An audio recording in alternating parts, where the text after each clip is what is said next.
오늘은 레프 톨스토이의 살아갈 날들을 위한 공부 중에서 인생 10분과 관련된 이야기를 나눠보겠습니다. 톨스토이는 서문에서 이런 말을 합니다. 오늘은 좋은 날이다. 매일매일을 위한 생각 모음집을 완성했기 때문이다. 이 책은 무작위로 생각들을 모아놓지 않고 논리적 체계를 갖추었다. 이 책은 인류에 대한 나 자신의 가장 큰 사랑의 표현이다. 함께 읽는 독자들이 내가 책을 쓰면서 또한 매일 반복해서 읽으면서 경험했던 감동과 흥분을 함께 느껴주었으면 한다. 라고 적었습니다. 세상에서 단 한 권의 책만 가지라 하면 나는 주저없이 톨스토이의 마지막 저서인 이 위대한 책을 선택할 것이다. 솔제니친이 한 말입니다. 이런 극찬을 받을 수 있는 책을 만드는 작가야말로 대단한 작가라고 할 수 있죠. 24쪽에 있는 인생 10분입니다. 일하기 위해 시간을 내라. 그것은 성공의 대가이다. 생각하기 위해 시간을 내라. 그것은 능력의 근원이다. 운동하기 위해 시간을 내라. 그것은 끊임없이 젊음을 유지하는 비결이다. 독서하기 위해 시간을 내라. 그것은 지혜의 원천이다. 친절하기 위해 시간을 내라. 그것은 행복으로 가는 길이다. 꿈을 꾸기 위해 시간을 내라. 그것은 대망을 품는 일이다. 사랑하고 사랑받기 위해 시간을 내라. 그것은 구원받는 자의 특권이다. 주위를 살펴보는데 시간을 내라. 이기적으로 살기에는 하루가 너무 짧다. 웃기 위해 시간을 내라. 그것은 영혼의 음악이다. 기도하기 위해 시간을 내라. 그것은 인생의 영원한 투자이다. 인생 10분 가운데 운동하기 위해서 시간을 내고 독서하기 위해서 시간을 내고 라는 표현은 많이 들어봤는데 웃기 위해서 시간을 내라. 친절하기 위해서 시간을 내라 라는 표현은 많이 들어보지 못했습니다. 삶을 풍성하게 하는 톨스토이가 생각한 주요 요소인 것 같습니다. 먼저 일하기 위해 시간을 내라. 그것은 성공의 대가이다. 와 관련된 96쪽의 노동하지 않는 삶에 대하여 읽어보겠습니다. 매일매일이 단조롭게 흘러간다면 내면의 영혼에 대해 생각할 시간이 없다. 홀로 삶을 관조할 시간을 내도록 하라. 언제나 기분 좋은 상태이기를 바란다면 규칙적으로 육체 노동을 하라. 피곤해질 때까지 하라. 아무것도 하지 않는 사람에게는 조수가 여러 명 딸리는 법이다. 악마가 사람 낚시를 할 때에는 여러 미끼를 쓴다. 하지만 게으른 사람에게는 미끼도 필요 없다. 그저 찌만 던져도 물기 때문이다. 게으른 사람의 마음은 악마의 놀이터나 다름없다. 노동은 꼭 필요하다. 노동하지 않는 삶은 고통이기 때문이다. 두 번째, 생각하기 위해 시간을 내라. 그것은 능력의 근원이다. 99쪽에 있는 좋은 생각을 읽어보겠습니다. 인간의 운명은 그 생각의 흐름을 따른다. 인간은 생각으로 자기 삶을 내다보고 또 만들어가는 존재이다. 생각은 우리를 지옥으로도 천국으로도 보낼 수 있다. 이는 천국이나 지옥이 아닌 현재의 삶에서 일어나는 일이다. 진리를 추구할 때 비로소 삶이 시작된다. 진리 추구를 중단할 때 삶은 끝난다. 우리의 삶과 생각은 서로 같다. 삶은 마음에서 시작되어 생각으로 형태 지어진다. 좋은 생각으로 말하고 행동한다면 기쁨은 그림자처럼 그 뒤를 따라다닌다. 세 번째, 운동하기 위해 시간을 내라. 그것은 끊임없이 젊음을 유지하는 비결이다. 53쪽에는 행복의 조건에 대해서 살펴보겠습니다. 행복의 가장 중요한 조건은 노동이다. 운동이다. 그 첫째는 자신이 좋아하는 자유로운 일이고 둘째는 깊은 단잠을 선사하는 육체 노동이다. 육체 노동은 우리를 고귀하게 한다. 게으른 사람은 존중받지 못한다. 근면한 노동 습관을 갖지 못했다면 가장 큰 불행이다. 따라서 어린 시절부터 노동 습관을 길러주어야 한다. 열심히 일하는 것만으로는 부족하다.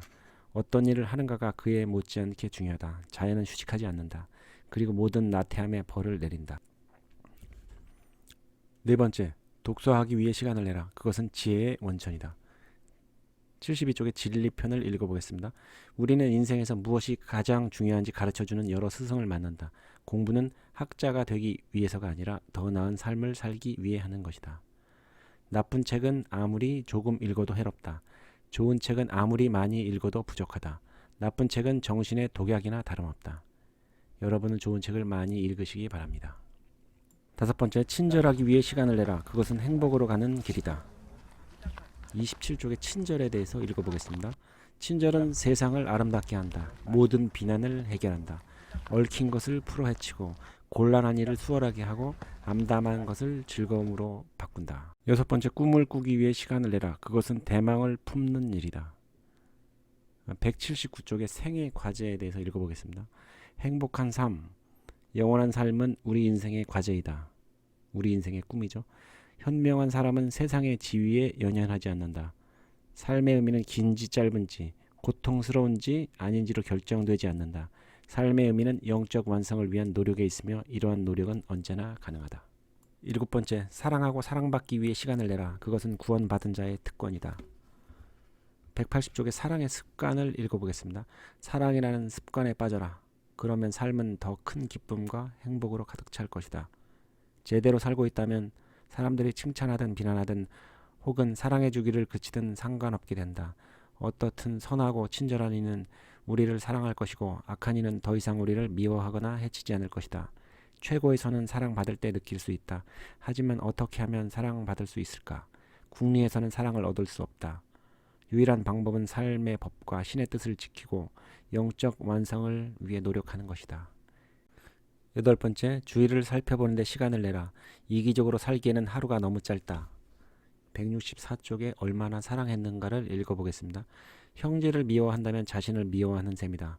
우리 모두에게는 똑같은 영혼이 자리 잡고 있다. 진정한 나는 나 혼자가 아닌 모든 생명체에서 찾아야 함을 알 수 있다. 모두에게 같은 영혼이 있음을 기억하라. 내게도 당신에게도 타인에게도 모두 똑같다. 그러니 타인을 사랑할 뿐 아니라 존중하며 귀하게 대하라.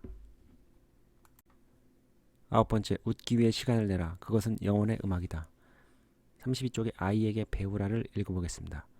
어린 아이들은 모두를 똑같이 대하면서 진정한 평등이 무엇인지 보여준다. 반면 어른들은 부자나 유명인은 추종하면서 가난한 사람을 무시한다. 다른 사람들이 자기 자신보다 훌륭하다고 생각하며 대한다면 모두와 잘 지낼 수 있다. 어린아이는 다른 아이를 만날 때 신분이나 인종에 상관없이 다정한 미소를 지어준다. 어른들은 왜 그러지 못한가? 웃음으로 선행하는 하루 되시기 바랍니다. 10번째, 기도하기 위해 시간을 내라. 그것은 인생의 영원한 투자이다. 138쪽의 기도를 읽어보겠습니다. 나는 아침마다 기도한다. 신께서 제안해. 그리고 모든 사람 안에 계심을 믿습니다. 신은 의지에 거스르는 일은 그 무엇도 하고 싶지 않습니다. 남을 모욕하거나 심판하는 일도 하고 싶지 않습니다. 저는 자신이 대접받고 싶은 대로 남을 대접하며 모두에게 사랑을 베풀고 싶습니다. 나는 저녁마다 기도한다. 신께서 제안해. 그리고 모든 사람 안에 계심을 믿습니다. 신의 의지에 거스르는 일은 하고 싶지 않지만 오늘도 좋지 못한 일을 했습니다. 왜 그랬을까요? 다시 그런 일을 하지 않으려면 어떻게 해야 할까요? 제가 말로나 생각으로나 남을 심판하지 않도록 저를 도와주십시오. 결론입니다. 톨스토이의 인생시푼입니다. 톨스토이의 인생시푼을 살펴보았는데요. 톨스토이가 러시아의 대문호가 아닌 먼저 살아간 인생 선배라고 생각해보면 어떨까요? 톨스토이는 우리에게 이야기합니다. 삶의 10가지 영역에 대하여 시간의 지배자가 되어보라고요. 인생의 승리자가 되시기 바랍니다.